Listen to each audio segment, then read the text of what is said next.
Lieutenant general Faiz Hamid का ताल्लुक Bloch regiment से है। इस वक्त आर्मी चीफ के उम्मीदवारों में से सबसे ज्यादा तस्करा उन्हीं का किया जा रहा है। कहा जाता है कि जनरल बाजवा और लेफ्टिनेंट जनरल फैज हमीद एक अरसे से एक दूसरे को जानते हैं।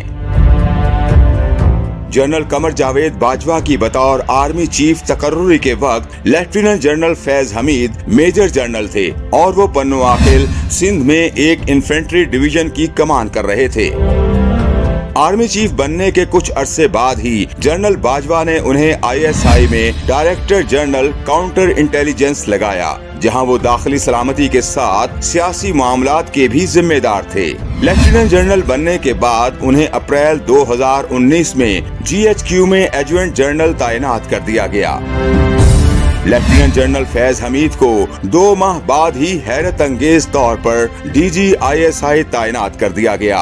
उन्होंने कई अमूर में हुकूमत की मुआवनत की, जिसमें तवानाई के शोबे में IPPs के साथ मुआहिदों के मुज़ाकरात, हुकूमती इस्लाहात, मईशत की बहाली शामिल थे। वो खारजा पॉलिसी और कौमी सलामती के अमूर पर काम करते रहे।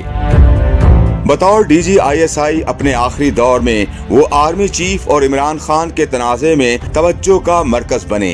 आर्मी चीफ उन्हें कोर कमांडर पेशावर तैनात करना चाहते थे, लेकिन इमरान चाहते थे कि वो DG ISI ही रहें। बिलाखिर उन्हें पेशावर में तैनात कर दिया गया, जहां उन्होंने 1 साल से भी कम अरसा गुजारा, जिसके बाद उन्हें कोर कमांडर बहावलपुर तैनात कर दिया गया।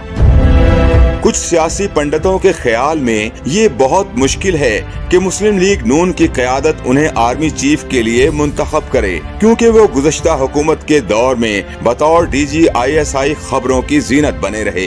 ताहम इस